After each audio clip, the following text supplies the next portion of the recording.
is Machel alongside my critique and partner in crime, Ricardo Medina. Yeah, hello. What's up? Hi. I'm here. I exist. Okay, well, thank goodness, because dude, I was wondering if you were like lost in the cosmos or something like that. Yeah, for a second. I'll vanish. Yeah, but you're here, so try to stay in this plane of existence. Please don't leave. I only need for like about an hour, so please, so just bear with me. Anyway, Right. so this is another episode of Beers, Beats, and Bailey. Right. And before we begin, talking about movies and stuff, I just like to say for those who are new to this podcast that this actually marks the 5th anniversary of the birth of a Legally Black blog. Yeah. Yeah. Which, believe it or not, was something that I started when back in 2011 when I studied in Hartford. Sorry, not Hartford. I studied in Trinity College in Hartford, Connecticut. 4 months, a little exchange student kind of thing was going on from September to December.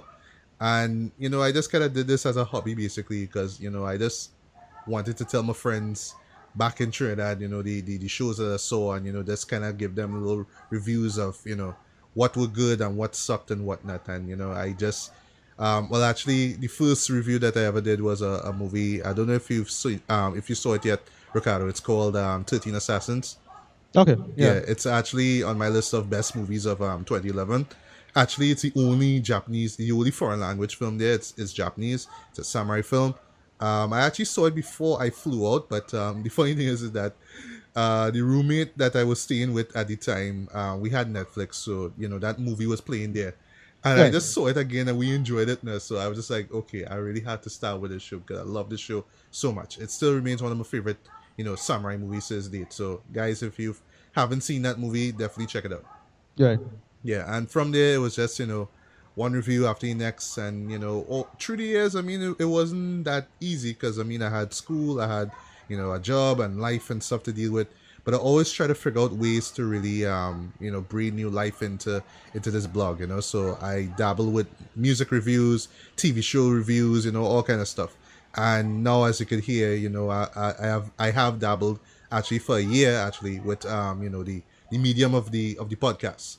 And I'm glad that you, Ricardo, actually was willing to stick with me throughout this year, actually trying this thing out. And yeah, we had a lot of fun, great episodes and stuff. Right. We argued a lot about certain movies. I know you have this hate relationship with Batman v Superman. Trigger warning. Trigger warning. Yeah, so you see I called it out before you did.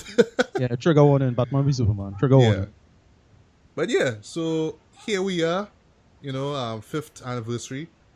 Right. Can't wait to see what happens with the other 5 years. I hope that it runs on for the next 5 years. I hope that it evolves and gets more popular and well known. But, from now we're still moving slowly, seeing where, the wind takes us. Yeah. Anyway, enough of that pre-ramble. So, Ricardo, what are we going to talk about today? What should we talk about today? We will be talking about a little local film that came out. It came out last year in Film Festival, if I remember correctly. Yes, it did. And it premiered then, and then it's, I think, fully released this year. In so Trinidad. that is a little film called Bazodee, starring Machel Montano and a bunch of other people. Yes. Who have names, by the way. What's that? Who have names, by the way. Yeah. Apparently they do. Right. And then we gonna just do a little callback in the past, a little blast on the past. 2 movies that we consider really influential and, in my opinion, quite great. And Matthew is going to be talking about. I will be talking about, and what I think, in my opinion, is the greatest movie ever made. Stanley Kubrick's 1971 masterpiece, A Clockwork Orange. Right, and I am going to be talking about one of my favorite movies ever. Pong for pong, one of my favorite movies ever. I didn't expect this to be so awesome when I saw it. This is Alejandro Jodorowsky's The Holy Mountain. From 1973, correct? Yeah. Yes, Mm-hmm. right. Yeah. Okay. Right, that's pretty much it for this episode. A bunch of the TV stuff we had to hold on till next week because it's not finished, so we had to wait. So you can look out for our Mr. Robot Season 2 review in the next episode. Yeah. What else? That's it. Yeah. We could kind of mention this one time, although we probably might bring it up in the end. I'm not sure. Yeah. Magnificent Seven is coming out well this week at the time Right. of this recording. Also, I didn't even notice till yesterday actually. Blair Witch is out in theaters. Wait, already or Well, next yeah, week? it's here like down here in Trinidad. But the thing is, like, I All right, yeah. read I up saw a that. few bad reviews. I was like, I don't know if I Right, want to check it. I wasn't that interested in it. Some people like it, some people don't really care for it. And yeah, I was either going to see Bazodee or that, right? And I Yeah. remember, yeah. And I was actually psyched for the trailer because I love what the trailer presented. You know, it was this really, Right, really tense trailer, and all right. the reviews just like, From what I understand, they kind of snuck up with respect to the promotion stuff. yeah. They Initially, snuck- it was the Woods, and then lo and Right. behold, no, it was Blair Witch. Right, they decided to so they decided to make it a connection. To me, I find that's something like a bullshit. I get the feeling that they that wasn't intentional at all. They just did it for sheer marketing reasons. Like they just did this generic script and then say, all right, like piggyback on the very famous Blair Witch, project movie. After the fact, I don't at no point I get the feeling they did that intentionally. Whatever. Point is, it worked out and it built a lot of hype in short space of time because people love the quick hype. Yeah. Short-term hype is everybody loved the short-term hype. The last movie that did that was 10 Cloverfield Lane. Nobody expected it, and then they see a trailer all of a sudden, and 1 month Like what, 2 months before the movie even came out? like a couple months or within. I think it was like a month. I think we just saw that December and February was. I remember seeing it like in January, I think. Yeah. Right. Yeah. Yeah, exactly. So I was like, all right, cool. Whatever. People that's hype a lot of people. Yeah. So we're gonna talk about first. Bazodee. Right, yeah. Well, let's start with Bazodee. Right. Well, what I would say first before I get into like what the synopsis is about, for you guys who have checked out my review of it on What's the Scene, thank you guys so much for liking it and commenting and sharing it about as well. So I really appreciate it. This was actually the first time I ever did a video review of a local feature film. I've always wanted to do that, so I'm glad I got the opportunity. So yeah, for those who haven't checked it out, you could please check out the What's the Scene Facebook page, or you could just go up on YouTube and look for it. But let me just kind of run through the premise again. I'm just gonna try to repeat verbatim what I said before. So Bazodee is the latest feature film from director Todd Kessler. I believe that he was involved in the Blues Clues children's TV show Oh, of really? the 90s. Yes. Oh, I did not know that. We just got a letter. I am. got a letter. That's a very interesting piece of information. Because anyway, continue, Matthew. Yeah. Yeah. It stars Machel Montano, of course, the soca ambassador. Trinis have this love-hate relationship with him. Yep. But you cannot deny the fact that this man has put in a lot of work into promoting soca and just really pushing Trinidad and Tobago further, in terms of music, His life and his career. And, his life and his career, basically, yeah. It also stars Natalie Pereira, Okay. who is from England, Kabir Bedi, Right. who appeared he's an Indian actor, veteran Indian actor. I Right. believe that he was in this James Bond movie, Octopussy. Oh, really? Least favorite. Okay. No, One of my least favorite movies, even though it was I know really he's a silly, classic but, actor and everything. I was like, but I couldn't really peg where he was from, and I know he was like in some classic films. All right, whatever. yeah. Cool. And also we have some local stars as well too. We have Chris Smith, we Right. have Cindy F. Daniel, we have Pauline Mark, we Right. have Remy Rembunction, Yeah, that guy who right. did those really that awesome Mr. Socks Santa and Claus. Drawers Santa Claus song. Yeah, still yeah, a Mr. still a Santa Claus. timeless soca parent Yeah, song. fantastic song. Yeah. Yeah. All right, and the premise goes something like this. So Natalie plays the character of Anita. Yeah. And she's the daughter of a wealthy Indian businessman who just so happens to be residing in Trinidad, and he is also in a lot of debt. Also, she is to be wedded eventually. She's to be wedded by a wealthy British suitor by the name of Bharat. And around the time that he comes down to meet her, she's basically in the airport, and then she actually stumbles onto Marshall's character. His name is Lee DeLeon. He's this musician musician slash songwriter, who's basically kind of given up on music for some reason. He just doesn't have the passion for it anymore. He comes back to Trinidad, seeking employment, blue collar employment. Right. And he's just there in the airport. He's waiting on someone, and he's playing his ukulele, which was really really cool. Cause I was actually picturing like a guitar, but no, it's a ukulele. Right. And he's singing this particular song, and Anita is there. She recognizes the rhythm, and they just start singing together. That little cute scene. They showed in the trailer, that whining like a champion scene. Yeah. And I thought that was really cute. I was like, oh, that's kind of cute. Right. And from there they start this relationship with each other. But basically, how it works is that Anita is familiar with Lee's songs. She knows them word for word, beat for beat, whatever. And from Lee's perspective, he kind of considers Anita as his muse. Right. She inspires him to sing and do music and perform music as well too. Right. And of course, they start this romance, and now we have this love triangle between Lee, Anita, and Barrett. And that, in a nutshell, is what I could say about the story for Bazodee. But yeah, it's a little deeper than that, because there are a little extra shenanigans involving family, marriage, and two families joining business, and they they solidifying the whole deal with a whole business deal, and a lot of corporate shenanigans apparently going on behind the scenes. Yeah. Which, okay, so. Yeah, well, here's the thing. I want to hear your point of view about it, because I did a video, so what are your thoughts? I know I told you before when we were talking on the phone that I kind of give it a pass, but really and truly, when I think about it, it's like, yeah, this movie was, I know we supposed to told the local line of support local, but yeah, this was kind of a mess too, as a film. Sorry. Don't be sorry. I mean, if you have if you have a good reason to say it is a mess. No, right. Then, yeah. Okay, so the movie was going good structurally for the first two acts, and then that third act, I was like, what the hell happened? Like, characters just disappear all of a sudden. Like, I get that they were supposed to do this, but it was edited and cut so poorly, and the conflict resolution was rubbish. I mean, like, really? What are they going to do with this ending? So the movie, as I said, the movie was going good. It was going normal structurally wise. Again, kind of amateurish, little, not the most dynamic camera work. But I was going fine with it structurally for the first two acts, right? Right. And so the movie just reached its hilt when there's a big revelation. Well, a big revelation with certain characters find out who doing what, right? Right. And then the movie just fall to the cliff after that. I was like, wait, why this happening, and why is this happening? And really, this is how this was resolved? And wait, this character just decided to have this change all of a sudden? What? Why?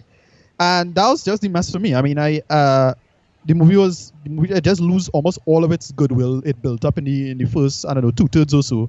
After that, I was like, why this happening, and why this going on?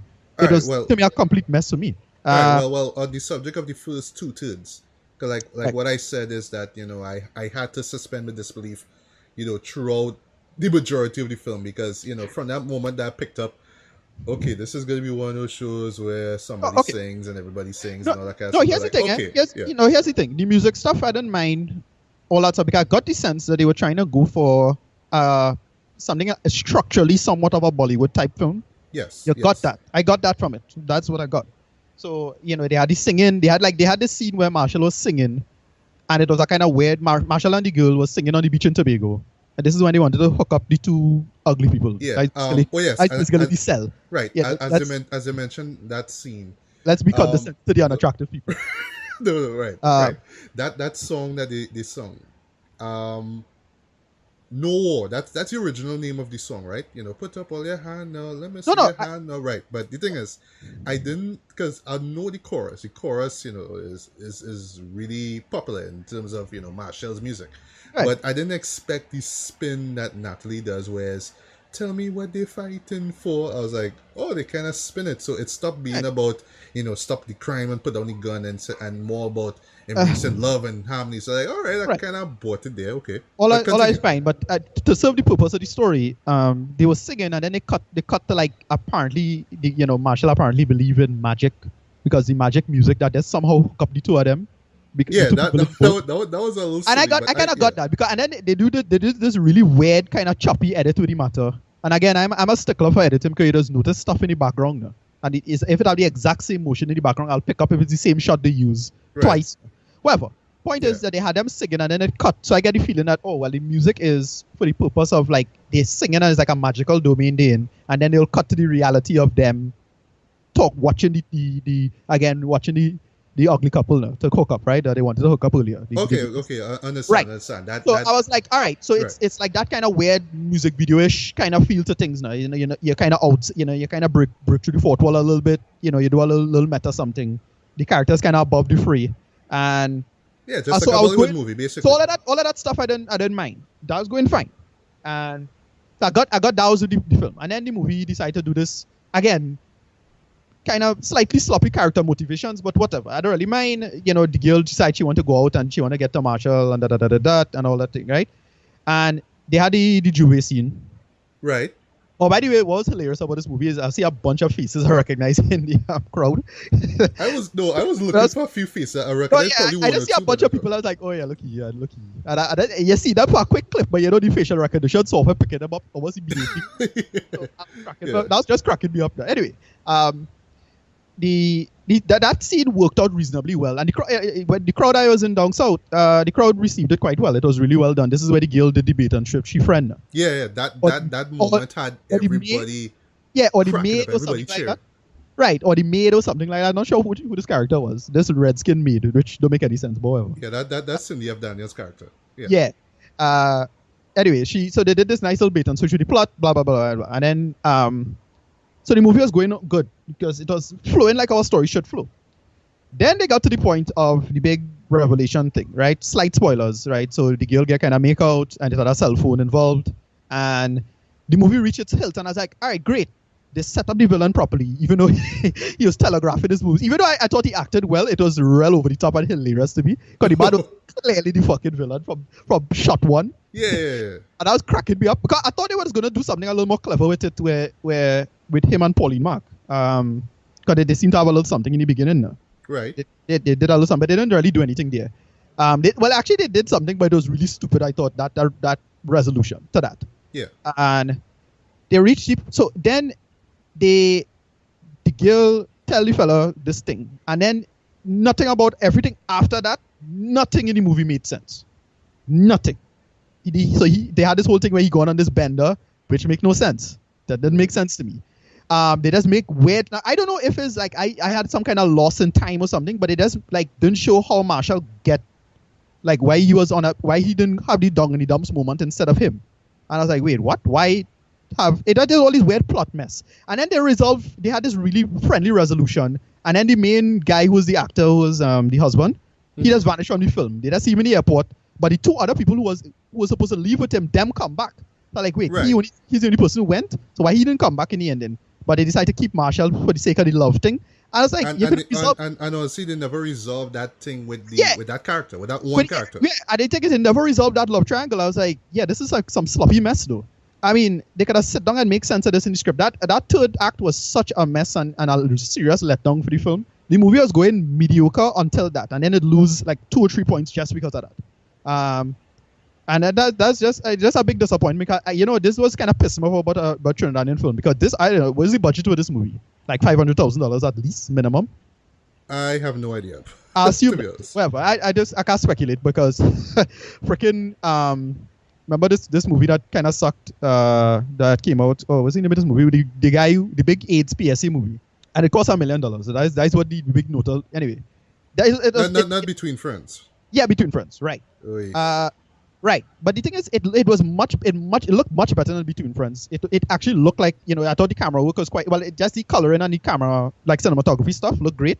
Yeah, it was more cinematic. Yeah, people was colored well. I'd probably go for a letterbox just to keep everything, nice and higher focus a little better. But whatever, pointless. And it was looking good. And I was like, and the editing was okay. I mean, it had little sloppy moments in the editing. Like they had this part where she cut to Machel. They cut to Machel playing on the beach. Remember, he was like on the beach when they was in Tobago now. Yeah. And he was on the beach up there next to a coconut tree playing. Mm-hmm. And she talking, and then she looked back and they cut back to Machel, and it's the exact same shot. Because you see this couple in the background walking, and they teleport back into the same position. Right. So it's like little nitpicky things like that now. So, but I don't really mind. All of that is again nitpicky. Don't mind. But that third act was such a damn letdown, and it kind of pissed me off because like. This is exactly the damn problem with local film in this country. They couldn't just be conscientious enough to sit down and say, all right, this third act don't work, let me make it work. They just say, you get the feeling that either they run out of money or they just said fuck it at that point and they say like, let's do this half-ass bullshit at the end. And that was it. And well, I'm gonna give my rating. You just let's hear your opinion quick, and then we'll continue from that. I would admit that yes, the third act was weak, but how I see it in relation to what happened before is because of the Bazodee vibe of the film. The whole aspect of Bazodee, like the title, being disoriented, being neither here or there, that kind of vibe. No. I got that when Machel was on screen. Right. The moments that he had with Natalie's character, it felt that it's really this sort of fantasy sort of romanticized version. But all I find, right, is when the reveal takes place at the end of the second act. Right. It's when is literally like when the music stops and you notice it. Yeah, exactly. Music. You notice it in the soundtrack. From the beginning of the movie, you are hearing Machel's music. It's really prominent there. And I had a point in time where I was like thinking, yeah, it's just Machel music I hear, but real loud, boy. Right. But anyway, I just kind of let it slide because it's part of music and stuff. But then as soon as the reveal takes place, you're just hearing like, I don't want to say basic, basic soundtrack music or whatever. Right. But you don't hear his music until the very end. So it's kind of like the energy, or at least the Bazodee, kind of died down. It just became realistic. So it just felt kind of, it felt really dismal, I guess, until the tone here. So it's like, everything was all fun and, lighthearted and stuff. And then when it got serious, it was just like, the energy just kind of came down. And then, it's kind of like, okay, well, how do we kind of bring it back? And then they did this ending now. And I was kind of like, all right, this is sort of not real, but okay, I bought into it because, like, all right, they want to end it, so okay, fine, all right, I guess so. Yeah, but that's the thing I kind of was pissed about, because if this was a UE student film kind of thing, I wouldn't really mind like this. There you go. But like, to me, it have too many names. It's too big to be like ending off a movie like that. That just came across as just incredibly amateurish to me, though, in terms of the script. It had no resolution to the plot, and they just did the characters did these weird character changes that made no damn sense to me. Like they should have kept okay, well, let's have a big villain. The villain of the story, again, the guy, I forget the actor's name, but he's actually quite good. Mm-hmm. The villain should have stayed a villain. Like, you resolve that plot. Why did they just decide to change it because she tell him off? And he was so emotionally hurt all of a sudden. It's like, what, the man is like 10 years old, or what the hell? Why would that moment with him, quote unquote, breaking down was pretty funny, though. Yeah, it was so stupid. And again, if you're doing a scene like that, if it's anybody should be like that, it should be Machel's character. I didn't get why he would have the down and out down in the dumps moment. No, like, nothing about that made sense. Whatever. Yeah. And then, on the subject of Machel, though, when he, I won't spoil it, where something happens between him and Natalie, and it just kind of continues where he just leaves this bar, and he's seeing like this group of people playing Tassa, and then all of a sudden he just breaks into that I Forget song. This whole scene with, and I was like, wait, what? Like, like, this is Machel, this is meditation moment. This is how he does handle emotion or deal with it. Okay, moving on. Yeah, I was like, it was weird. It was weird. They just decided to do these like bullshit music video things in it that was like, cut that shit out of a movie. You're making a movie, not this extended music video nonsense. Now, so tired of that garbage. And they decided, like, they could have just cut that and then have him actually go through a sequence. Like, they had this other sequence with the grandmother that was short and nice, but you could have do something like that better. I thought that scene, they could have developed that a lot more. It just kind of stuck out really like a sore thumb, because I was like expecting, okay, something gonna happen, some sort of motivation, some kind of character development. It just kind of came and went. That's it. Right, and I got how it followed there, because the guy lied to the girl about the grandmother, and then he decided to, like, apparently contact the grandmother to go do this thing with, and the scene worked, and the actress who played the grandmother was awesome. Although that should have been Penelope Spencer. Like, I was seeing Penelope Spencer as just some vendor in the background. I was like, well, it's serious, right? Like, that was actually my one complaint that I made in the video. That you have a great actress like her in the background. Just doing that. Penelope Spencer could act circles around everybody in this damn movie, and they had she in the background with this thing. I was like, what a waste of great talent, man. Jeez, boy. And I that mean, little small things I enjoyed. yes, she involved in the production, but oh gosh. Still, man, yeah. Give her a little moment, a little scene or two, Unless something. she herself like avoided that and say, well, she don't want a big role. All right, fine. But come on, man. Well, I don't know. I doubt it, but you know. People all the little side characters work for the most part. The little dumpy, again, the little dumpy. I think the other brother, he was okay. I thought he was quite well. The villain brother was, even though he was comically a villain, he was still well. I thought he acted quite well. Mm-hmm. The acting was decent. The guy was the husband. He was terrible. Jeez, man. That guy sucked. I was like, the father, the husband. The husband. Yeah, no, the fiance, or fiance, I should say. Yeah, the fiance, yeah. Yeah, he was horrible, Judd. I was like, jeez, where's my character tall, Judd? Like, he's a model. You could tell he have a great look, but like, he just take a picture and shut up, because this guy, when he opened his mouth, can't deliver lines properly, terrible dialogue, terrible cadence, can't act at all. He's horrible. Yeah, that's brought him in because he look good. He looked good, yeah. I find it could have, actually, the person I probably pound for pound enjoyed the most of the movie, and he did, for his little part in it, I was like, it was Rambunctian. I was like, yeah, Rambunctian was good in this, though. Yeah. He had a little the moment that he had was good, but all right, personally, I just felt that, okay, like when he was there, when he was brought in, that was cool, and I kind of understood because of that scene, but he shows up again, I'm like, wait, yeah, that cracked me up. What? I was like, oh, why? What kind of, okay, whatever. What kind of Bollywood parody is this? Yeah, here? it's Come real on, Bollywood thing, wait, come on. It's real Bollywood No, thing. I was suspending my disbelief enough. Yeah, and then the moment happened, and then I stopped, and then that ending was so much rubbish. Yeah, that ending was so much rubbish to me. It was. But Rambunctian's little scene, in fact, to me, Rambunctian had such great screen presence. I was like, yeah, he should be like the star of the movie or something, though. Like, seriously. Like, Machel, compared to Machel, because Machel was just wooden and couldn't really act all that well. But Rambunctian was like, he could have had the better energy, no. But it's Machel Montano. He's a big star, and there's not gonna happen without him anyway. So whatever. True. But I thought acting wise, Machel was okay just for the character that he was playing. The character, like I wasn't expecting some Oscar-worthy performance, but I thought for what he was going for, it was good. Not like, oh yeah, that was terrible. Although he had a couple of lines like where he was being emotional. Exactly. The problem is that Machel can't emote on screen. That's the problem. So he like, it had some scenes he was okay with the girl, with the love interest, and he was like when he was trying to play it cool, decent. Yes. When the time to play it cool, like it had a scene where it had a big thing, and she emotionally, he wanted to talk to him about it, and he's like, don't worry about it. And I was like, yeah, this is good delivery, this is fine. But then had other parts, I was like, okay, this is just terrible and nonsense, and like, why does he talking like that? And like why the director told it to talk in that way, and the dialogue didn't really mesh with his style. And what they should have done probably is like have a little more improv with the material, because when stuff was natural and they had like little natural conversations, it was great. Like it had with the one nice part where you're saying "holly ass," great. all that moment had me cracking up though. That but it felt relatively natural now, and I thought, I was like, cool, this is just going good. But other parts is like, all right, the dialogue holding him back. And they should have just improved that section. Oh, you mean the line itself? Yeah, like it was like, a little better. I agree. At no point I would expect him to say something like that. Whatever, the small thing. Yeah, it felt like cliche basically. Those moments. Yeah, just really cliche. Because I don't mind cliche. Just you have to execute it well, and it was really executed badly in many parts of this movie.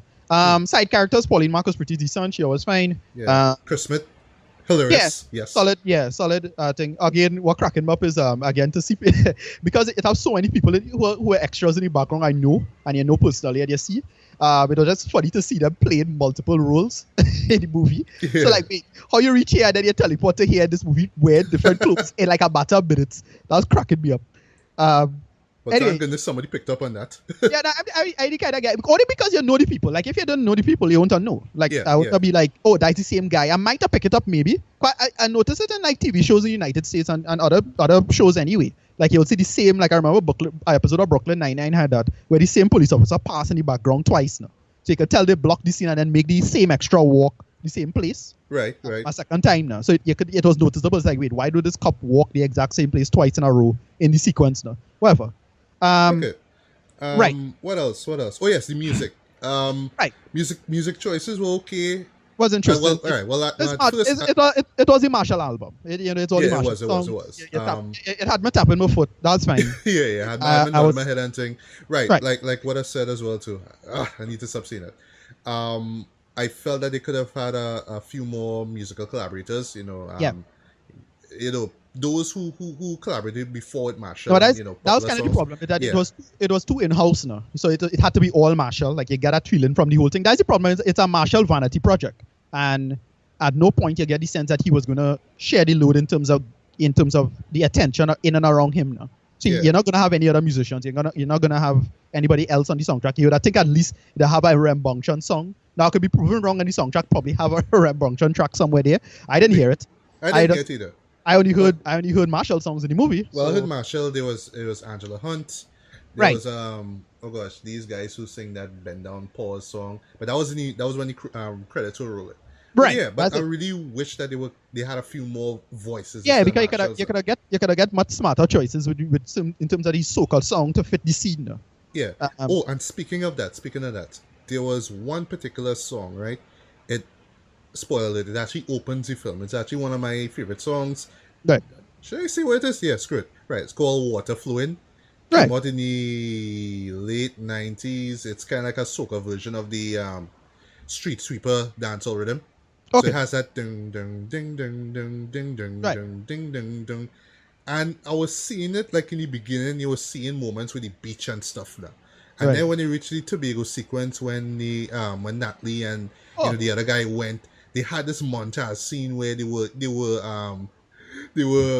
riding that boat thing there, which is from Harry's Water Park. I was just about to bring that to you. I was like, the product placement in this movie was obnoxious as hell. Wow, okay. So to the untrained eye, they would pick up on that. But anyway, so I thought there was going to be some kind of theme or some motif with water now. I was thinking about what was going on with the side story with the father and selling this property and all that kind of thing. I thought we were going to lead back to water.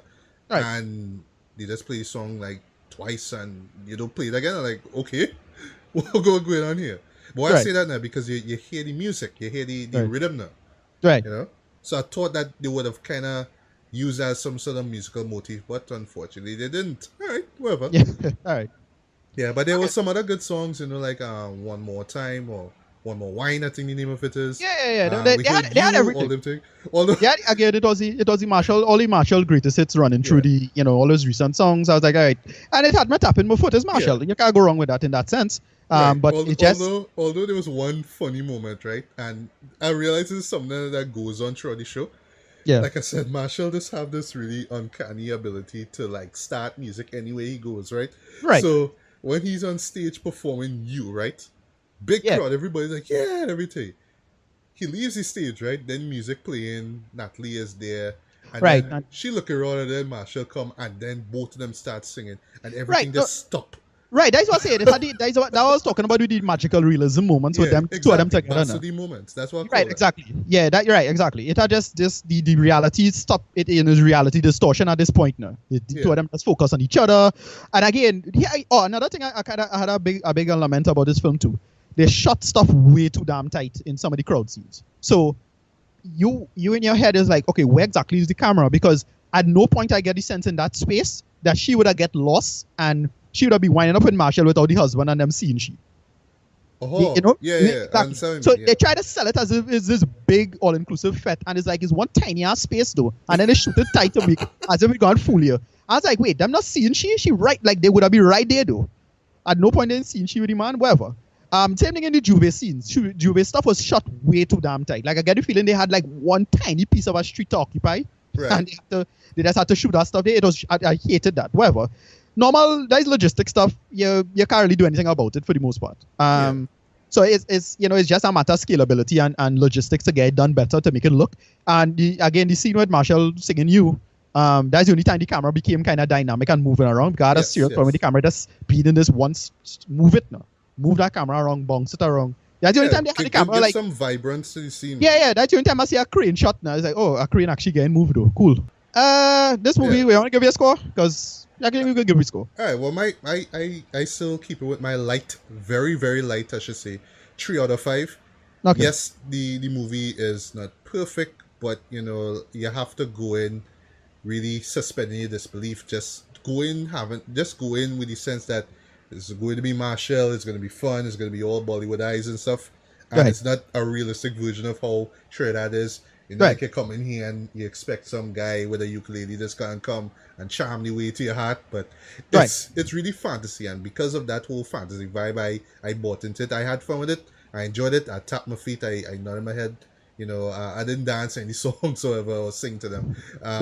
Laughed a few times. There was some genuinely funny moments, and then there was some unintentionally funny moments, but it didn't really deter me from enjoying the film. So I still keep it at a very light 3 out of 5 stars. All I would say, well, before I get to your rating, Ricardo, is that if you are like the biggest Machel fan in the world, then definitely go and check it out. If you're a Machel hater, don't even bother, don't waste your time. But really, if you're curious as to what local film entertainment has to offer, I say give this one a look. So check it out on big screen, you'll have fun. Just don't expect too much, and you know. I was really disappointed in this because I was expecting something just straightforward, and I thought they would just do like some straightforward kind of cliche story beats, and they couldn't even get that right. The third act just was such a damn letdown, and it didn't make any sense. Edited really poorly, and I had to get this one like a low movie tongue. Sorry, not low movie tongue, a low CC8. Ouch! That's why I went to see it. You're right. No, I like if you have to see this, look, go see it, but don't spend too much money on this, because I was like, this didn't work at all for me. Because of that last act. That last act was just so much nonsense. It lose too much points. Again, if it went the way in terms of like resolving the plot a good workable way in terms of drama and whatnot, it would have probably get like a solid score, maybe a high CC8, maybe a low movie tongue. But that last act just totally bring it down for me. Remember if you go on Metacritic, it has 2 ratings, a 70 and a 30. The 30 is more accurate. The 30 is like, that is what it should be. Like, that was such a... that particular reviewer was saying that apart from the musical sequences, that's where the energy was. Everything else lacked energy. Yeah, the thing just suffer really... and it's so easy to resolve these scripts in a simple way. You don't have to bring any twists. You don't have to do anything clever. You have a villain. The villain is scheming. He catch you off guard. He wants his money. You want to, do his old shenanigans. And that's all you have to do. And then you do the love thing. You do a simple love triangle resolution. That's simple. That is as simple as it can. And they did not even get that done. I was like, wait, they run out of money to stop paying the actor or something, so the actor just leave the set? Like, they couldn't finish this movie or something? I don't know what happened. They should probably film the ending first or something, and then fill up the bullshit after the fact. Yeah, and then thinking about the fact that it's not primarily a musical, but it has musical elements in it. Which is fine. You have to kind of end your musical on a kind of high note, or maybe on a low note, but they had a work with really story. Here's what it felt like. You get the feeling that the third act is missing entirely, almost entirely, and then they decide to do the what we call denouement now. That final sequence where everybody happy and jolly, like they just jump. Yeah. Total like jump. I just like from one mood to the blackout. Next, yeah, because they just made these weird logical jumps, and I was like, wait, a blackout for a second here. What going on? I started questioning my own epistemology. Like, wait, what, I missed something here. Why it is on Machel all of a sudden here? Why it is that it didn't work? That was a big damn disappointment for such a simple premise and concept to get done. Nobody making it. You don't have any big twist in anything. Nothing had to be a big surprise. Straightforward movie. And it still couldn't get this done. And this is like a big production in Trinidad. And I wonder, let me just go through IMDb. I'll probably go through IMDb to just see what the budget of this is. But if it's above $1 million, that's going to piss me the hell off, Judd. Like, are they serious, Judd? Where the hell the money went, Judd? Yeah, and I know you and budgets is game match. Like, yeah, no, serious. Higher budget, you have less of an excuse. You have way less of an excuse to make this a mess now. Whatever. Yeah. But in closing, I remember once again I keep saying this. Like I said in the video, I asked the question. Basically, if you think this is a step up in terms of feature film production in Trinidad and Tobago, or a step down. So I will ask you this question: what do you think? What do you think this movie? What do you think of this movie in terms of our feature films? From a creative standpoint, it's a definite step down. I mean, stuff like Men and Grey and thing was way ahead of this shit, Judd. You mad or? Like, why would I even think this is a step up in terms of creativity? But in terms of size you just compared Bazodee to Men and Grey. Wow. Yes, Judd. Like, the first or the second one? The first is very, very, very low budget. Yeah, but that's the whole point, is that you had, but at least with that movie, you had a structure and an arc and things, got done. But in terms of logistics and size, yeah, it's a step up, I suppose. I mean, it get the most hype, and a big part of the film industry is simply that. I mean, your movie could be complete garbage, but if you're not to hype it properly, you'll make your money. Suicide Squad, anybody, right? So, so you know, that's that. I just was so disappointed with that third act. The third act was just so much nonsense, and it just didn't work at all. It didn't make any sense. Right. That's just kind of my. And one more question. All right. Now, how to explain this question, right? So, when I posted the video, right, I received this. Well, all right. One of my Facebook friends basically posted, basically made a status basically that he went to see the movie Bazodee, and hardly anybody was there. He kind of described it as nobody being there. Oh, and he kind of described it like, well, why it is. You say basically like, well, look, we boy on big screen and nobody come to see it. No, well, all right, well, all right, let me just finish on the question, right? Right. So basically, the argument that, well, he kind of asked me what I thought now. I was just saying basically that, it's not just, well, the movie basically have two things going against it: the fact that it's Machel being the star, and also the fact there's a local film, because you and I both know local films have this sort of stigma, right? Yes or low no? quality and all that kind of stuff. But what are your thoughts on that? Yes or no? Because the screen I went to was more or less packed actually. I went on Saturday. Mine too. I went opening night actually, 6:30. It was packed, yeah. Yeah, it was packed. I went on the weekend. I thought it was like, it had a good crowd. I didn't think it had a few empty seats. But it was like about the same as any other movie in my opinion in terms of the time now. I didn't expect it to be packed and where you can't get in, that kind of bullshit. But it was, I didn't really see what you was talking about in that sense. And again, the whole idea of we had to support we own and we had to kind of toe our line. But I just had a serious issue with I was just seriously disappointed with, because it's exactly why it is I don't go to see local films. Because you get the sense that, hey, this is going to waste my damn time. And it kind of wastes my damn time. That is why it kind of pissed me off now. So that is how I kind of see the whole thing. Yeah, because it's like, I get the feeling that I wanted to see the product now. I wanted to see a final product. I wanted to get to see a thing. And it was just more, again, from a logistic, in the grand scheme of film industry standards, it was bigger. They had big stars, they had big names and whatnot. But this was just such a disappointment, Joe. It was like, why does you do this? This is exactly why it is I don't want to go and see local films. Because of this nonsense now. All of this energy and money and nepotism, for the lack of the better word, normal, industry stuff. Yeah. And yet this the kind of crap is still pulled. That is what's getting me vexed about these movies. All this energy, like more energy, just seem to be about just the industry and just making sure that you have your own insular circle. And then when it's time to actually make a product, you make a rubbish product, in my opinion. I'm just so damn disappointed in this in that way. Yeah, well, I will say this much though. Like, I know there are some, good local films and some not so good local films. Right. I've reviewed some before, but other than that though, I actually not the kind of person that's give up on all local films. I am always curious to see what's the next best thing. So because the last time this happened to me, I didn't pay to go see it, but I saw it for free, and this was with God Loves the Fighter. That was particularly obnoxious because of the trailer being such a big promising trailer. And then we didn't get a bunch of stuff in the trailer in the final product. And I was like, wait, why this not in the movie?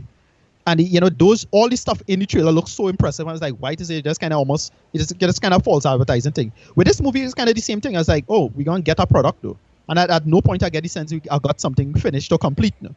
That's the problem with it. And again, if I did see this last year in film festival, I'd say, all right, the movie not finished.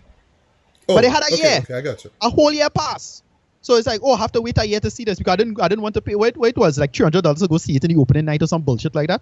Or what was it? It was $150 to see the show and $250 for the after party. Right. And I was like, all right, cool. That is for the insular circle. I'm not part of that. I'm not gonna see it then. I don't really care to see it then. And I didn't expect it to be any big final product then. But you had a whole year pass. What they do to at least finish the product now, and I had a problem with that. Whatever, I have no power. Yeah. The movie come out, people can't see it anyway. That's just my 2 cents on that. I see. Well, a lot of controversial views. Well, your controversial view, I should say. But just inclusive for me. But yeah, I know that in terms of our feature film industry, if you will, if you want to call it that, is still growing. It's still developing, and I know we have a really, really, really long way to go. But Yeah. for one, I'm still looking out for those gems. I know it's probably like about one or two might show up every year, especially with this film festival and stuff. But Right. I know they're out there. But for me, I just kind of keep my eyes open. I just really want to see what's there. And like with Bazodee, for example, I wasn't expecting the greatest local feature film ever, but I just wanted something fun, something entertaining, No, but that's and I the thing. got that. But That's the thing. I didn't expect. I just expected a simple arc resolution, and we did not get that at all. That right, was right, the right. problem. I understand, totally understand. But I know there could have been more to more to the movie. More could have been done in terms of the story and everything. But Right. still, it's kind of like that's why I say it was a good movie. Not great, but it was good. But I wouldn't Yeah. like go and tell people, well, don't see this because of the third act. I would still You know, recommend no, that no. people I do still. check I it mean, out and give it a look that's and yeah. That's make the the thing. judgment for themselves. My attitude is that the attitude is again the toady line kind of patronizing, but it's. I am not a person who try to be condescending, but I just never tear down in bad faith either. My attitude is what I see is what I like, and what I saw was just a big disappointment. Right? I show it at people who's like, oh, this movie's so brilliant and whatever it is. Personally, most of these people, it's something I have an issue with a lot of local films. It is in what I call the Emperor's No Clothes problem. Okay. People I know seeing what you stuff. mean, yeah.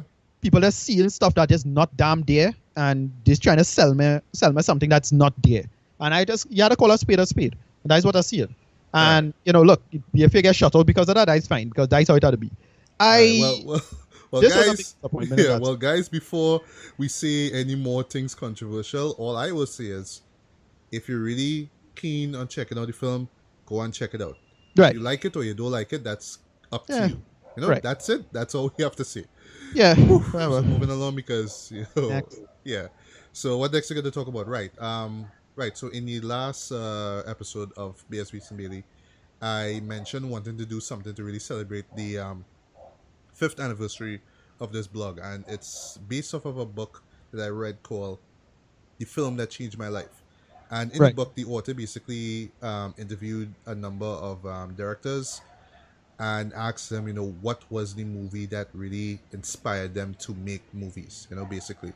And in my Right. case, I'm not like a feature film director as yet, but Right. there is one movie that, just blew me away, and it just opened my mind in terms of like the possibility of what movies are and what it can be, And even though I haven't made a feature film yet, it still kind of inspires me to be involved in film, to be doing this here right now, Yeah. It's to make a long story short, what you're hearing here right now wouldn't be possible if it wasn't for this one particular movie. And Ricardo, you want me to start? Yeah, you go to the movie first. All right. Yeah. So, like I said in the intro, the movie that changed my life was A Clockwork Orange, released in 1971 from Warner Brothers, directed by Stanley Kubrick. In my opinion, greatest director that ever lived. Right. Hands down. Yes, Oh, really? he passed away in 1999, rest in peace. Yeah. But yeah, he's the greatest in my opinion. And the funny thing about it is, well, they could intervene as well too. Before seeing this movie, my favorite movie of all time at the time was The Good, Bad, and the Ugly. All right. Okay. I saw it on local TV. It blew me away. Of course, the theme song, timeless theme song, the characters, that Mexican standoff, that was just amazing, right? Yeah. But that was before I got cable TV and the internet, basically. So when I got the internet, I just basically started to look up a lot more about movies and stuff. And then Right. Yeah. I ran into this one film called A Clockwork Orange. Now, I know a lot of people, like, even prior to even seeing this movie, were kind of like, wait, what does this title mean? I don't understand this. It Right. sounds so profound but so weird at the same time. And I just remember just looking up stuff about it. I would, like, look up little sound bites. I remember you used to have them like on Real Player. Remember that? Yeah. Exactly, parents, yeah. You used to have like these little sound clips from the movie and all too. And I was just fascinated by the show, even though I never saw a frame of it. I never saw a actual video clip of it. Right. And then in 2001, ironically, Cinemax, which was still one of my favorite stations at the time, had this full marathon of Stanley Kubrick movies. Right. And they had like from Lolita, 2001, A Space Odyssey, Right. Doctor Strangelove, and all that stuff. And I remember around the nighttime, they had this special documentary called Stanley Kubrick: A Life in Pictures, which is actually part of the Stanley Kubrick box set, which I have in my possession. Haha. Right. That was a Christmas gift that I bought for myself, by the way. Yeah. And it was narrated by Tom Cruise. If you remember, who starred in his last film, which was Eyes Wide Shut, which was released in 1999, a week before he died at age 70. Right. And point is, A Clockwork Orange came like right after that, so it actually aired 12:45 on, I can't remember the actual day, but it was right after that documentary. And I told myself at the time that I had to see this show. So this was me like in secondary school at the time. Went to my bed early. I told myself, okay, getting up 12:45. I have my alarm set for 12:30, and just like that, it came on. Got up, sat down, watched this movie downstairs by myself. Right. From that opening shot, which is just a color, and that music comes on when the Calluses music comes on, I was just glued to that screen from start to end. And this is 137 minutes of me just glued to the screen. Right. Every shot, every musical cue, every line of dialogue, everything that I saw, I was just blown away by it.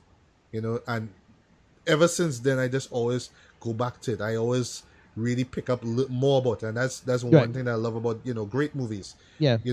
Every time you watch them, you always pick up on something new, or you're always impressed by something being done, Yeah, for me, this film I had to claim truth this, sorry. For me, this film did a great job of telling just a really kind of classic and simple morality tale about how to basically, if you have a sociopath or psychopath, how you deal with them, and is it moral to deal with them in the way they dealt with him. Yeah, and that's what I love about the movie too. It's a science fiction talking about the nature of violence and humans, and deviancy, basically. Yeah. Right. And the idea of how you deal with people in society, how they dealt with him, and how time passed, and how the system being so corrupt. Quick little trivia that again everybody should know by now. Malcolm McDowell was, I think, scouted pretty much from the movie If. Yes, which came out in 1968. Right. Yes. Now that movie is also excellent. Really love that movie where Malcolm McDowell plays this wealthy anarchist character. Yeah. Which is just about them trying to take over the school, I believe. Yeah. It was weird. It was really, really strange, and what they did with it, and it was a big. Well, clearly it was a kind of big allegory for British society and whatnot. Yeah. And I think that is when Kubrick kind of picked up on his talent and said, all right, you could play this role, and that's what I understand. That is what happened. So that's how he was discovered by Kubrick to play, to me, this almost very iconic role. To me, like he was born for this performance. Yeah. You see him on screen, that opening shot with him drinking that milk, which is still probably the best opening shot I've ever seen in a movie. It's like easy one of the a truly classic opening shot in film history. Although it's not new, the whole zoom out thing, but no, why the way was how it's done. What is a zoom out or a track out? Oh, sorry, it was a Is it a zoom out? Well, I think it was a track, if I remember correctly. I believe so, because of how smooth it looked. Yeah, it had to be a track out. Well, it was to me a kind of truly a classic film. It had good, framing, how to put what in what place, where characters are, and how to, just good locations of space and use of space. Again, Kubrick is a brilliant filmmaker. I mean, I'll always argue with him, comparing him to say somebody like Spielberg, is that Kubrick is the robot filmmaker. That's kind of one of the problems with him. I don't think he understands people very well. Which reminds me, there's a moment in the Life of Pictures where Malcolm McDowell talk about, Kubrick was great, and he was always playing chess with me, and always challenging me and stuff, and I was kind of hoping that when this movie came out that he'll call me to do another movie, and he never did. Kubrick never called Malcolm McDowell ever again. Right. In life, but that was crazy. Kubrick was a kind of, we kind of know that he's this kind of strict filmmaker that did, how many different takes, hundreds of takes they say. Yeah. He was a taskmaster. What I would say is because I know so much about Kubrick is because he got that opportunity to direct. You're familiar with Spartacus, right? Yeah. 1960, Kirk Douglas. Right. So Kirk Douglas, being the producer, called him on board because the last director wasn't doing what he was supposed to be doing. So Kubrick kind of came in last minute and really tightened things up, but he didn't have that much creative control for that movie. So from Lolita go straight down to Eyes Wide Shut, it was always about him wanting to do things his way and how he thought of it. Yeah, he's a film author of a different time. I mean, somebody like that can't exist anymore in today's Hollywood. The industry will simply not tolerate a person like that anymore. Exactly. But people always argue, like people like Paul Thomas Anderson is always inspired by him. His movies, basically, Right, but Paul Thomas Anderson find an interesting niche to make himself work in the industry in a modern sense. I can't see somebody like Kubrick existing nowadays. Like, we have people like Josh Trank. I'll say Josh Trank is like that. I mean, the kind of egotistic. Yeah, they're just the ego, and yes, that's been massively controlling. Them days done. Like, the studio will just destroy a person like that before they get a chance to, get a chance to make anything and get any kind of momentum in Hollywood. Full stop. Yeah. Yes. And on the subject of studio, well, Warner Brothers, basically basically supported Kubrick for the majority of his career. And the funny thing is that, actually not really funny, but when the movie came out, it was highly controversial because of its, violent sexual content. Yeah. And it still shocks to this day. It's arguably one of the most controversial movies ever. But the thing is that, sorry to cut you there. But the thing is, like, at the time, people were freaked out by it, but it was still a hit.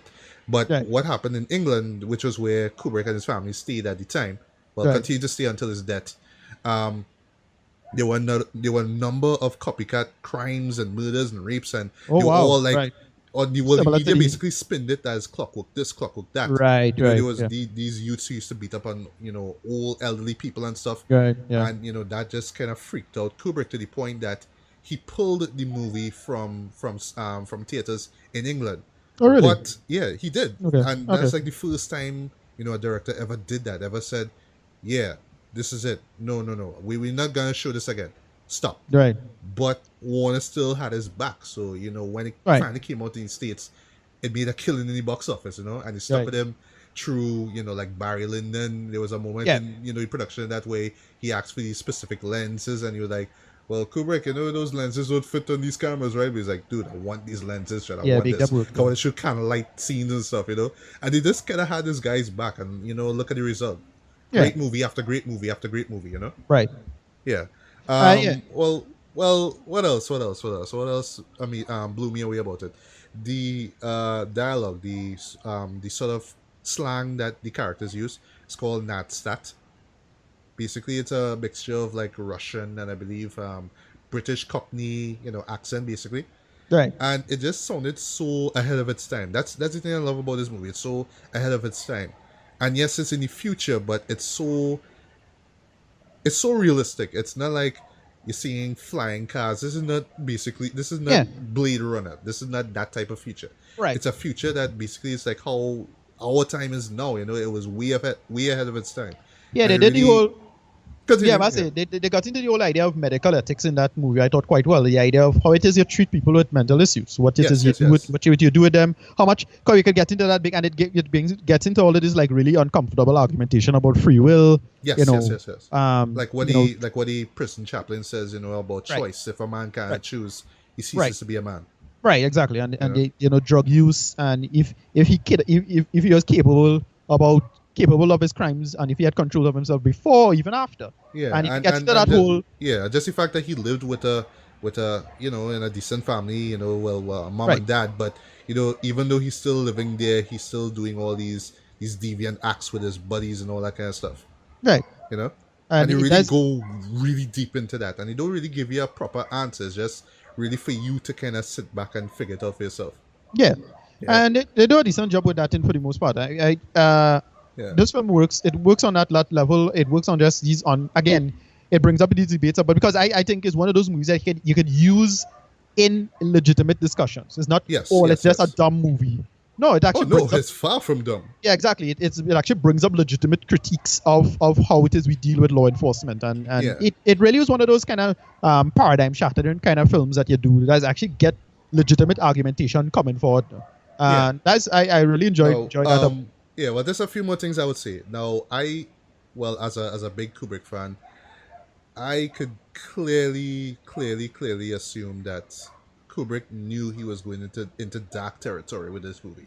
Well, yeah. He knew that he was going to stir up some hornets nest with this one. He knew that he was going to make people real uncomfortable, and like I don't know if in the near future I really would love to do like a special, maybe if we continue this retrospect series where you talk about the most controversial movies from 1971, because I thought like that particular year was crucial in terms of that sort of those movies that basically challenged audiences, you know. So not just A Clockwork Orange, there was Dirty Harry, there was Straw Dogs, both of which were also two of my favorite movies. Also one that a lot of people aren't familiar with, The Devils, which also came out from Warner Brothers. That movie really dealt in terms of religion, and it did it in this kind of like, you know, to the untrained eye, people look at it and be like, this is blasphemous. They're really talking bad about the Catholics and church and all that kind of stuff, but it really goes way deeper into that though. But it's like I said, a show that maybe I'll talk about in the future, but who knows. But yeah, that particular year though was just amazing in terms of movies, just really challenging viewers, challenging people's perceptions. And that's what I loved about this movie, is that, you know, from the first 10 minutes of this show, you genuinely hate Alexander Delage. That's the character's name, the protagonist. Alex, you hate him for the things that he does, but the way how he talks, the way how he moves, even that moment where he's singing in the rain and beating up on that poor guy. There's a lot of subversion. It has a lot of film history subversion actually. It's taking this really terrible character and giving him so much charisma and likability that you kind of see yourself inside of him. It's like, I want to get away with stuff with that. Sure, I don't want to break into somebody's house and, you know, do that stuff, but at the same time, you want to do all these nasty things to get away with it. And then, you know, what happens when his friends betray him, he gets arrested. Then he goes through this treatment called the Ludovico treatment, where he's being conditioned to, his body's being conditioned to react violently, so he gets sick every time he thinks about, you know, doing something violent or sexual, you know? And just the idea behind that was just incredible, and how they pull that off. And like, it's just scene after scene of just all this thought-provokingness, though. It was just really amazing. I could just spend another hour talking about this, but I really don't want to. But, it's a movie that we can't really do it service in a short period of time. Yeah, exactly. You can keep going on in and finally, the music. Yes. Oh my God, the music. Like, we thought that, you know, Kubrick using classical music in 2001 was enough. Using classical music throughout this entire movie, and, you know, we have some electronic versions of classical songs as well too, but just the way how he uses music, and, you know, it intensifies with the scene that's going on, just incredible. Loved it. And yes, you will not listen to Singing in the Rain the same again after you see this movie, guys. Definite 5 out of 5 stars. See this movie before you die. Best movie ever, in my opinion. Love it. So, Ricardo, what is your favorite? Boy. Well, you know, there's the thing with this. The movie I want to talk about. Have a favorite. It's not your favorite, but it's I don't know. This one is. I'll put this really, really high on the list. You know, I'll still have to juggle on what it is you consider a favorite, and, you know, you have to get into that. What I would say is a favorite is that it's a show that you go in. You know the shots by heart. You know the visuals by heart. You know the lines by heart. Heart. You know everything by heart. You know the musical cues, everything. Right. So for me, I'll say it's. Don't change it last minute. Keep it. No, not being changed at all. The film I want to talk about is Alejandro Jodorowsky's The Holy Mountain. Right. Which I saw a couple of weeks before. Before the time of this recording. So very. It's very strange. It's very challenging. Strange is a understatement. Understatement. But it's very strange. Jodorowsky himself, it reflects Jodorowsky's style and how he looks at the world himself. The thing about Jodorowsky is that he comes from a period after the counterculture movement in the United States. Of the 60s, right? Well, I mean, his films came out there. Mostly the 60s, and you get to see he kind of gets into the dark side of that by the time this film is made. I should say by the time he wants to write the film or make it. And he has an interest in, he critiques religion, but he also critiques of religion. And that's what I like about him. He does that very well. He actually calls himself a mystic atheist, which is, well, I don't know what that means exactly. So he kind of pokes fun at all religions. What I understand is that he kind of romanticizes life still, even though he's I assume a materialist of some sort. it's not just, well, the world is just nihilistic and empty. He doesn't, from what I understand, he doesn't like drink or take drugs or anything like that. He has Seriously. I think Not, so. not even Yeah. hallucinogens or That's the nothing. thing. That's the thing. I'm not sure at what point. I know he doesn't drink. I think. I don't think he drinks alcohol. I think that. So he kind of has a sense of purity or anything like that. More than likely, probably take a DMT shot or two. But what the film does is that it coalesces how we look at the world, how we think of, what he thinks religion is, because everything is just a representation of stuff. Yes. Everything is a representation of something. Right, and Mostly but he religious, does, yeah. He does it in a, right. Everything has a meaning, and when the character who's the kind of the main character who's he looks like Jesus of Nazareth. Yeah, he's either called it, well, in the movies called the thief, although on Right. Wikipedia they call him the fool, but you call him Right, the thief. I interpret him as more the fool, actually, if it's anything. So he's the person who just going through life and just seeing things but have no clue of how to make sense of it. Yeah. and- Case in point, there's one scene. Well, all right. There's many scenes that stand out in the show. There's one in Right. particular that I don't know. Maybe you could kind of fill me in as to what he's trying to say. Yeah. There's like these group of people, right? They're basically entertaining this large crowd, and they have this sort of recreation of this Mayan pyramid. So Right. they have like when the conquistadors invaded Yeah, against the but it's all Mayans. frogs. So the frogs against the iguanas or whatever. Right. And Yeah. so you have the fool there, and he's like going. He's basically like he's not naked, but he has like this loincloth or whatever. He's Right. like going squawk, squawk, Yeah. ah, and that's all he's doing. Right. So everything is just like an interpretation of just like him watching other ideologies play themselves out. It's just what I get from it is that it's Jodorowsky saying, look, this is the plurality of human interpretation of the world. So it's just, this is how all the peoples, so it's a kind of carnival of sorts now. So you get to see all the it does world's feel religions. like a carnival, yeah. And everybody making the claim that they have the one truth and what all that, and then is those very few people who come from the outside and could see, oh well, you claim to have the truth, but then you can't address simple arguments with other people that make the same claim. Right. Stuff like that. And what Jodorowsky does is that, but at the same time, he won't tear down anybody who have a belief. So he's one of those, the famous philosopher Daniel Dennett says, there are many people who believe in the world. There are many people in the world who don't actually believe the claims of many religions or any religion, but they believe in belief. And they just believe in the idea of believing in something. Right.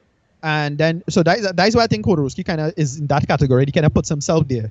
And then the film has this chaotic kind of, approach to things from start to end. It have all this weird shit going on. Yeah, a lot. Right, that's weird stuff, ants in your face and bugs on the guy's face and all this that's like one of the opening shots. Yeah, so that's bugs shock in the value. guy's face, That's shock value stuff. which is funny because the previous film that he made called El Topo, 1970, it literally put Alejandro on the map when it comes to like midnight movies and cult films, right? Right, exactly. It's another one of my favorite movies from him.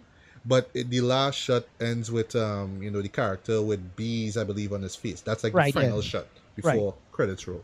Right. So it's funny that he opens the film with the teeth having those. But I think he does get a sense that he's trying to connect, have a stream of consciousness kind of connection with his movies. Yeah. So here's the thing. From an actual technical standpoint, Jodorowsky is actually a kind of a bad filmmaker, in many ways. But he's one of those that have so much creative freedom that it doesn't matter. Yeah, dude. There was so much things in that show. I was asking myself, how you get to pull this off? Like, exactly. That's why he really shines. Is that something that other filmmakers would just not be able to damn do?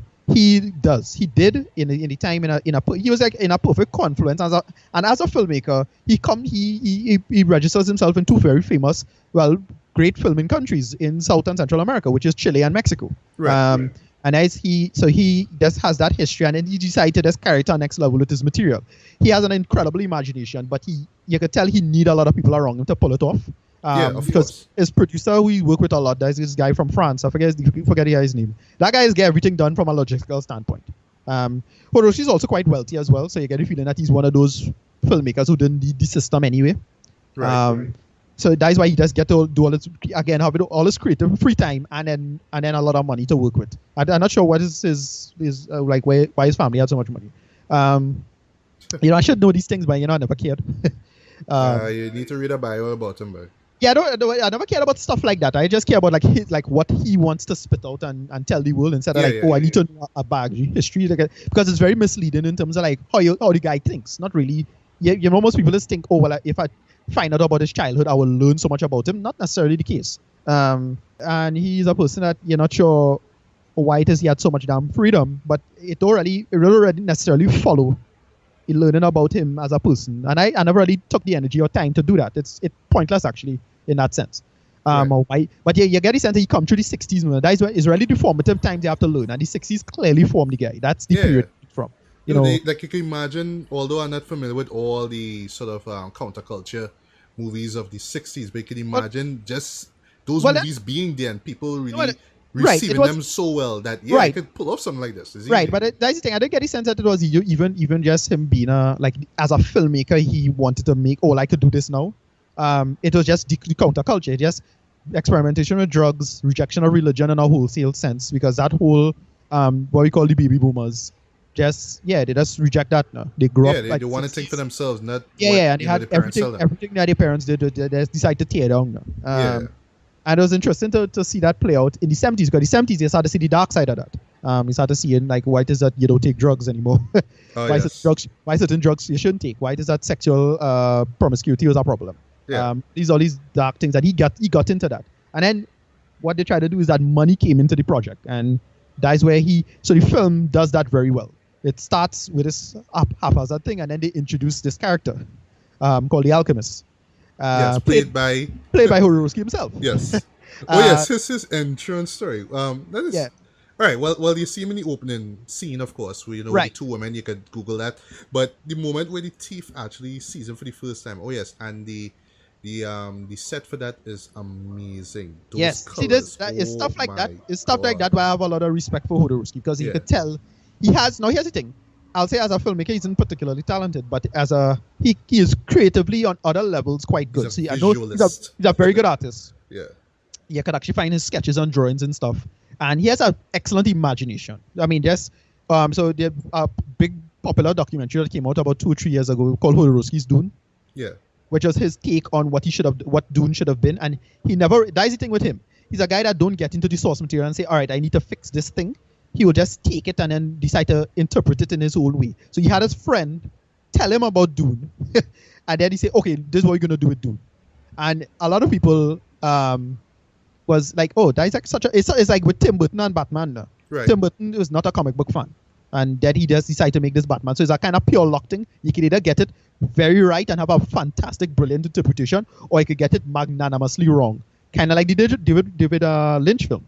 Yeah. And that is why he thinks like that. It's just my imagination goes here. This is what the material is, and then we're gonna just get the aesthetics just to make the characters look a certain way. But when you're doing from book to film, that is what you should do. And a lot of people was like, a lot of people lament that this film was never made and so on and so forth.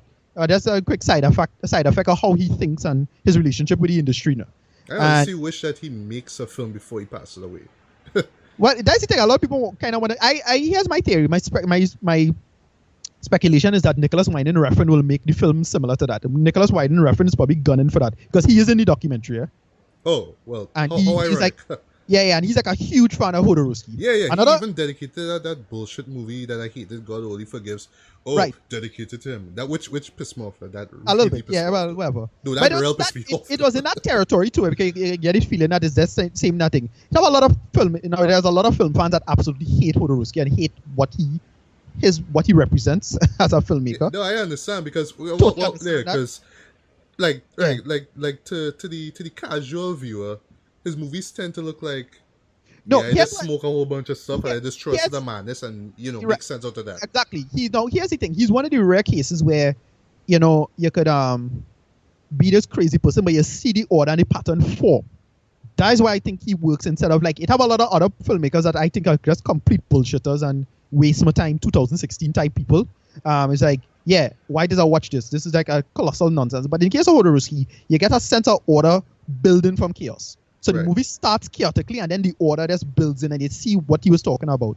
And you can see why, what it is he want to do with the ideas. And then at the end, his film is transcendent. So it just do a kind of simplistic, kind of Hegelian, he does a kind of simplistic Hegelian kind of thing, no? Where it's chaos, then order, and then a higher chaos and order kind of going a cycle now. So that's what the film does. When they introduce the alchemist starts forming patterns from the chaos that you see before. Making sense of things, and then he puts the fool as an apprentice, and he builds. They do this really great sequence where they show his followers and who they are and how they quote unquote control. The entire second act is just introducing these followers, right? And I actually really enjoyed that. Stories are like, and it's just so it's so strange and bizarre, and everybody was. And that's the thing about the show too. It just builds up. It's just one crazy scene after the next. It just keeps building and building and building. But second act though, wow. Yeah, and then the third act is when they decide to have the trip to the Holy Mountain itself. Yeah, when they search for the Holy Mountain. Yeah. Right. When they reach the village itself, you notice that sequence of the village on the Holy Mountain is exactly like what the movie was in the beginning. Where it's so it's like, people could get in, and even if they're in a higher domain of existence, quote unquote, they still could get into the trappings of all this extra nonsense and distractions. Even if they have they don't even leave, they just get caught up in their own but it's the same thing like the starting of the movie, where you have all these people with all the different tribes and whatnot getting caught up in the town, right? Yeah. So there's a kind of interesting parallel going on there now. So it's like, even if it's the same shit over and over now, same shit different ways, call it same shit different day. Yeah, different day. And then so even the alchemist says no, even if here you could still get trapped into that bullshit.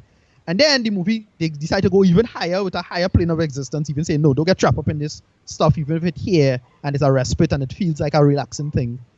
Don't reject the idea of comfort.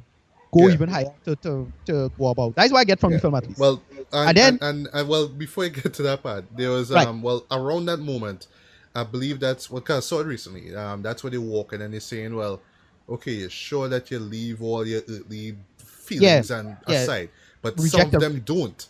And then they are subjected to like these really, really, really, really insane scenes of madness though.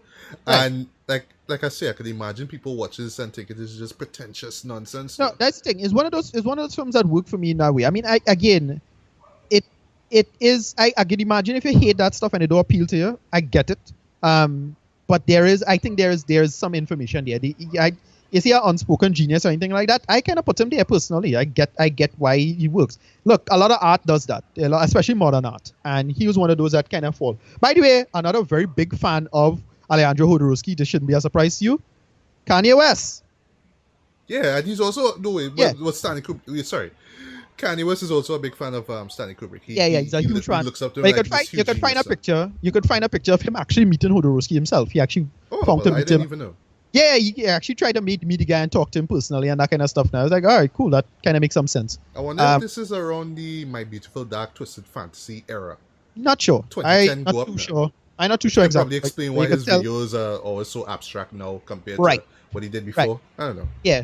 But the thing is, and then to just wrap up this kind of quick synopsis of the movie, the final sequence of the movie just straight up goes meta.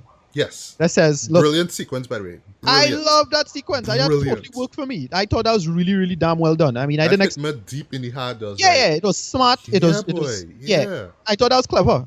Again, some people could be like, oh, this is just pretentious bullshit again. But to me, it worked.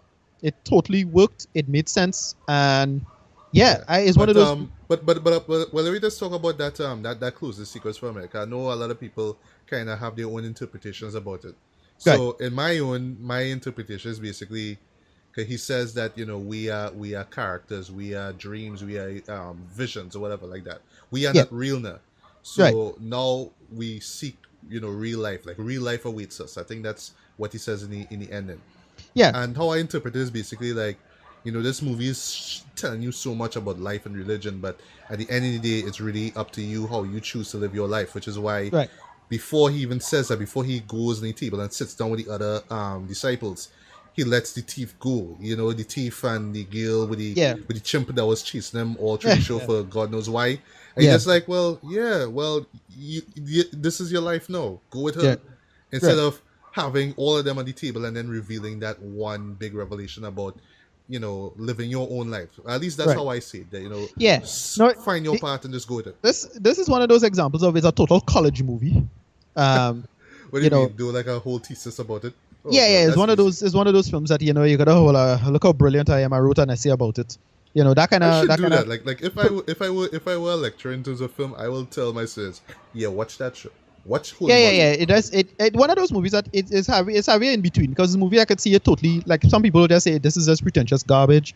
But some people would just zone out of it, just be like, right, that's the problem, and because it's so shocking, it just surreal and psychedelic though. You could just, I think it totally works on that level. Yeah. It totally works on that level, and the ending of it is really, really well done. It's very funny.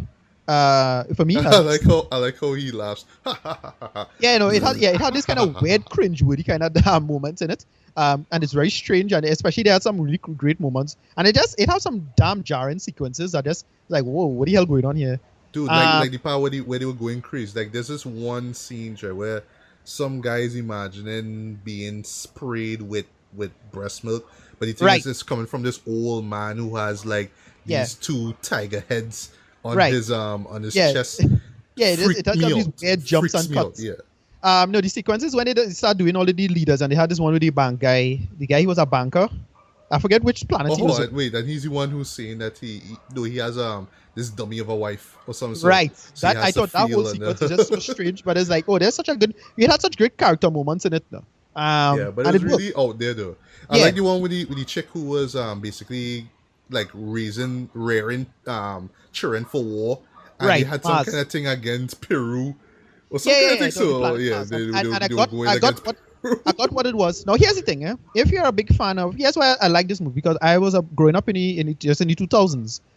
This is like roughly 10 years ago. I was a huge fan of the documentary filmmaker Adam Curtis. He is one of my favorite documentarians. He's a very strange, kind of on the edge of conspiracy theory type person, and he does, and this movie like addresses that quite well. This idea of people who who has incredible amounts of power, what that does to them psychologically, how strange they are, and how they really kind of like psychologically kind of different people from the rest of us. And this movie does that because all of those people are very powerful and wealthy. Yeah. But they like total mental patients now. Yeah, definitely. And that will crack me up. Like the one that freaked me out the mood was the when he was castrating all the boys. Yes. This general, and he's like, I forget what planet that was. What planet he was by? Mars? I can't remember. Not Uranus. It's Jupiter. Jupiter. I'm not sure. But right. there's this one shot where he's like bringing in the new soldier. Yeah, and you just seen all these jars of like testicles and stuff. Yeah, and it's like that's the thing, and I find like just in terms of pulling off a set design, like who sit down and do all of that shit, Judd? Yeah. Like just to have that scene in that set. Yeah. But the thing is, all right, one thing that I credit him for, right, the director, is that he has these. You could tell that he's kind of having fun too, because you could tell, like I would say, for example, like I believe it's either Louis Buñuel or the guy who did Unchen Andalou. So I believe there's this story where he was like standing up in the back of the cinema. He's like, he has these stones in his hand, so he's like willing to throw it at people's heads now, basically to kind of have fun with it. But basically what I'm trying to say is, like, as I saw this too with El Topo, he has these moments in these shows where it's just so out there and ridiculous. Like, you could tell like he just sitting in the back like, all right, I wonder if this guy just gone trying to interpret this thing, but I just kind of do this for fun. This is right, exactly. And I would say that for the moment where the same general and his army, this scene where he goes against these revolutionaries, he's killing them, right? And you just seen all these blatantly fake scenes of gore. So like somebody bleeding, but you're seeing like this tube, I seen like blood gush, no, fake blood. And then there's a moment where like a person's chest open up, it looks blatantly fake. I seen birds coming out. One guy is like grabbing his intestines, but actually turned out to be not M&Ms, but like jelly beans and stuff. Right. It's just so out there, but you could tell it's like, Jodorowsky's like laughing at it, like, look at how funny it is, look at how awkward this all is. Jodorowsky, right? So Jodorowsky, I think, is in the camp to just kind of pin him down. If anything, he's in the camp of the subverter. That it's not so much about which religion or not. Is it the idea of taking yourself too seriously, and the idea of pure rationality, and trying to have everything have to have a rhyme and a reason to everything, that kind of stuff. And it have people. That's why I could think it have people who just completely hate him. Yeah. Yeah, and that's what I get from it. He does that really, really well in his movies. Even though he still has a sense of, there's a sense of ultimate, still a sense of right and wrong. He still has a sense of justice. That's what you'll get from El Topo, especially. Yeah. For me, this is a kind of unsung masterpiece. For me, just really enjoy this movie. A lot of people also, I'm not alone, so I just happened to discover it alone, actually. And it was pure accident. And then I find out, oh shit, I have a bunch of people who love this fucking movie though. I actually saw it about 5-6 years ago actually, but I saw it before. Sorry, I saw it after El Topo. El Topo was the first time I ever saw a movie from him, and then I followed that up with Santa Sangre, another great movie as well too. This is actually his foray into horror, like legit horror.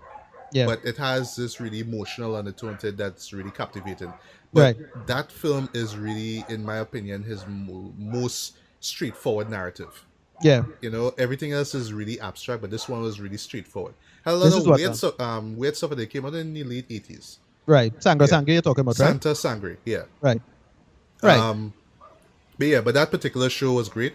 El Topo was something else, but it had a narrative, at least for me to follow up. But this one was kind of like, you think there's a narrative, you think it's all about the thief, but it just keeps going all these different directions, though, and especially in that second act, where you're being introduced to all these characters from all these different planets, and it's just one weird sequence after the other. And one thing I give credit for, he really, really pushed the boundary with that movie. But there's so much things that he get away with, like this one scene with this like gigantic sex machine, some orgasm thing. Just the fact that he get away with that was like, dude, you get away with actually making this, and he just lets it go. He just lets it loose out there, and it's just like, yeah, this is why I have to offer, guys, think about it however you want to, and then in the end, you know, kind of slapping the viewer like, you know, don't take this seriously, guys. It's just a movie.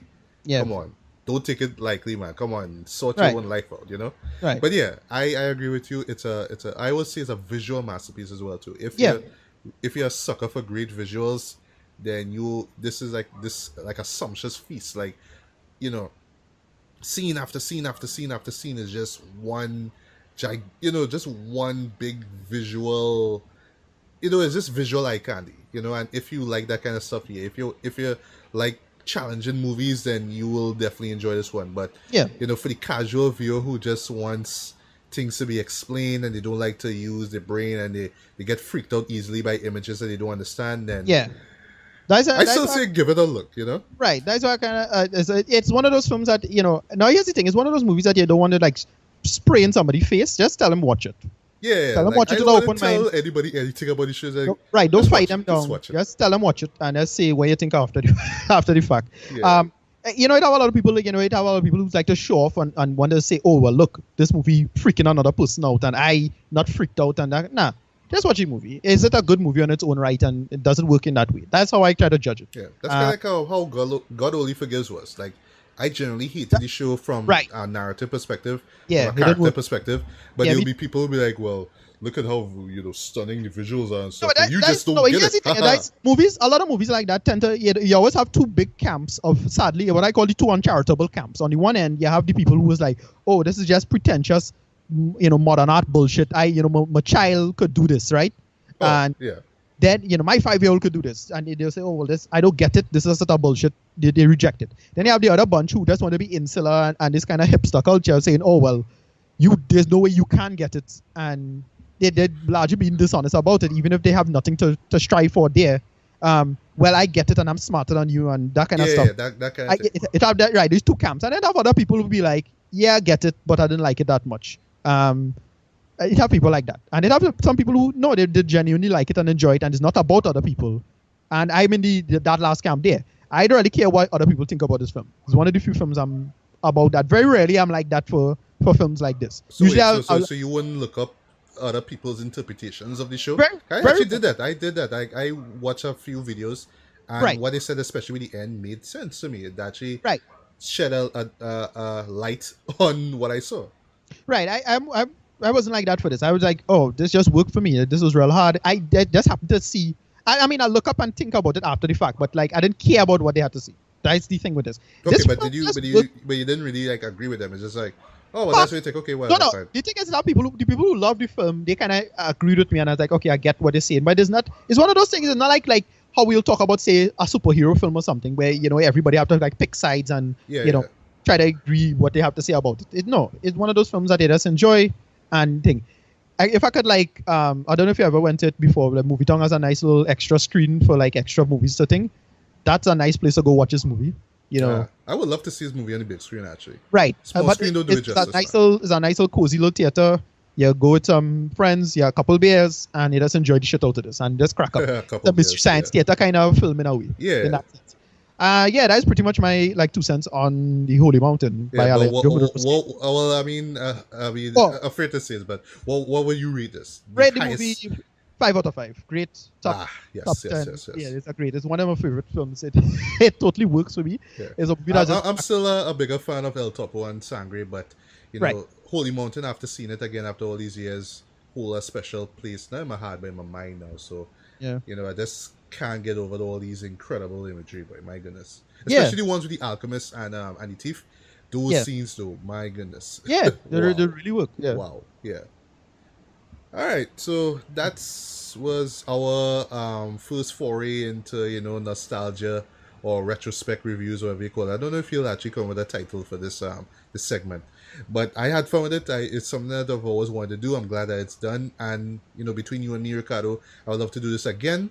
Yeah. You know, so maybe next month we could kind of come up with some other Yeah, films we to try talk to about. we try to do this and see what kind of classic film we'll watch. I'll probably I have an idea right now, so I'll just have to try to remember it. Next I'll month, just actually, the 40th anniversary of Taxi Driver. right. Okay. Scorsese's one of the greatest works is coming out on Blu-ray. Right. So I hope will to get pick. the Oh, whole you know of that. what? You know and what we can movie talk I'll about that. pick? I'll pick the Gospel According to Saint Matthew. I want to. Oh yes, from Yeah. Pier Paolo Pasolini. Yeah, I want to Yeah. do something like that, or maybe Okay. Salo. Yeah. Not I sure. would like to talk about Salo because I saw Salo once. I kind of know it is. Yeah, but like it's one of those shows that like you see it and you can't unsee, but you know you kind of keep it to yourself. Though. So like when I first saw it, it's like, yeah, I finally watch it, but like I don't even know who to talk to about it. Right. Yeah. Yeah. So who knows? Maybe we could talk about that too. Maybe this could be something regular. I Maybe think we should. twice What, a what, month what or we'll do is something. we'll pick. What we'll do is we'll probably just pick like a shock value movie and then go with that. Like Yeah. that could probably be the list. So yeah, Salo we might go with because Well- Salo is a real shock value movie. Well, all right. Well, But it works. it could be shock value. It could be something really Might have abstract, something- really might have- weird, really different. Like But that Holy have Mountain. substance now. Yeah, of course. Then Right. why else would we be talking about it that much, you know? Right. Yeah. Anyway. All right, but you know that's something we can look forward to in the next couple of months. You know, Right. us talking about the old school films, man. So I mean, yeah, we're talking about Suicide Squad and you know Bazodee and all them kind of thing. But Right. you know, we always like to look back at the older films and you know really, you know, learn a lot from them and you know Yeah, we some love them a lot classics. more. So Yeah. I would suggest you guys out there don't be afraid of 1970 this being too old. You know, you're gonna love these particular classic movies that came out from that era. So Yeah. from one film buff to the other one out there, I highly Yeah. suggest go back and watch the oldies, man. The oldies so Right. All right. Right, so so- stuff to talk about for the future. So TIFF has ended just the other day. Yeah. Yeah, that's Toronto Film Festival, and it had some great movies. The two movies I'm really hyped for is Colossal. That's With stars. Stars Anne Hathaway, if I remember correctly. And then I think Moonlight also showed. Moonlight I'm really, really hyped for. All right. So that's my two movies, and I actually calling it now Moonlight winning Oscar. That's the movie. Moonlight for the Oscar. So that's my I two. will look up those. Maybe if there's a trailer out there, well, for both, I'll look them up. See how Yeah. interesting or intriguing. Yeah, they Moonlight. are. Here's the thing. Moonlight currently has a 99 on Metacritic. That's so shocking. Oh, I thought he was gonna say Rotten Tomatoes. I was like, No, 99 on Metacritic. No, Rotten Tomatoes 99 and it's special, but not that special. A lot of people hyping for that. La La Land has a big hype. Another movie I was pretty hyped for, but I saw trailers for it before, but I think it showed in Toronto Film Festival, which is Amy Adams' new science fiction thriller. Yes, Villeneuve new movie. Oh shit, it's slipping my mind right now. Do.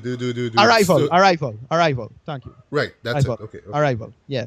Co-op is that I was I trying thought your to brain was gonna explode there, but No, Yeah. the what I was making fun of is it's similar to the Charlie Sheen 1996 classic The Arrival, which is another alien movie. Here's the thing: The Arrival is somebody who I didn't expect to like it, really liked it, and he have like a ridiculous standard for films. So I was like, oh, you like this? All right. So that means good then. I never even saw that movie. I skipped it for some reason. I don't know why. But What the Charlie Sheen film? yeah, the Charlie Sheen film, yeah. It's a very silly. That's a silly movie. But this new movie I heard is quite good. It's a very conscientious science fiction. It actually dodges some of the problems that a movie like Interstellar kind of fell victim to. Well, I heard it's quite good. So that's probably going to get top 10 for the year. Yeah. Yeah. All right. That's okay. Well, Ricardo, where can we find you online? You could find me Ampersat RMEDDY on Twitter. That is at RMEDDY on Twitter. At RMEDDY on Twitter. And then you can just type in my name on Facebook. That's pretty much it. All right. Well, you can find me on Twitter as well, too.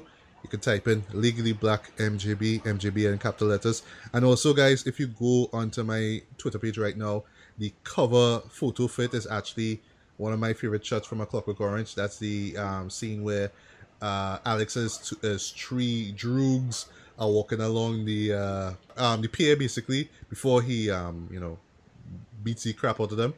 Love that shot. If it wasn't for that, you wouldn't get the opening shot not the opening shot, that slow-mo walking shot from Reservoir Dogs and Kill Bill. Yeah, for real. I forget that's how big and how influential A Clockwork Orange is, guys. Yeah. But apart from all that too, you can find me on Facebook. You can just look for Machel Bailey as well too, and also a Legally Black blog, official fan base. You can find the links to all the podcasts that I've done with Ricardo, along with my written reviews that I've done over the past 5 years. And also too on YouTube, like I said before, you can look for the What's the Scene review that I did for Bazodee. Please like, share it, and leave a comment as well too. Have you guys checked it out? Did you like the film? Did you hate the film? And what do you think about it in relation to our budding local film industry? So comment below and let me know.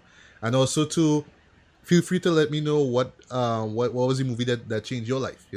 It may not have to be some artsy movie from the 70s, but it could be something from this year or a few years ago, whatever it is that really changed your life, whatever it is that really made you passionate about movies. Feel free to let me know what that movie was. And that's pretty much about it. Yeah, so great episode. Like I said, I really loved that I already got the chance to talk about my favorite movie of all time. I know you probably felt the same way about the Holy Mountain. Anyway, yes, guys, please check it out as well too. It's not for everyone, but still, if you are like the adventurous moviegoer, I strongly recommend you check it out. Yeah. And in closing, if you have any statements to talk, if you have any statements to tell Ricardo with regards to what he said about Bazodee, about local films. Yeah, you can find him on Facebook, man. So you just leave me out of it. Whatever. Yeah, you look patient. So that's it. All right. So once again, guys, good morning, good afternoon, good evening, good night, whenever you listen to this. This was Machel Bailey and Ricardo Medina. And we are signing off from Bears, Beats, and Bailey. All right. So take care, guys. Peace. Later. Yeah.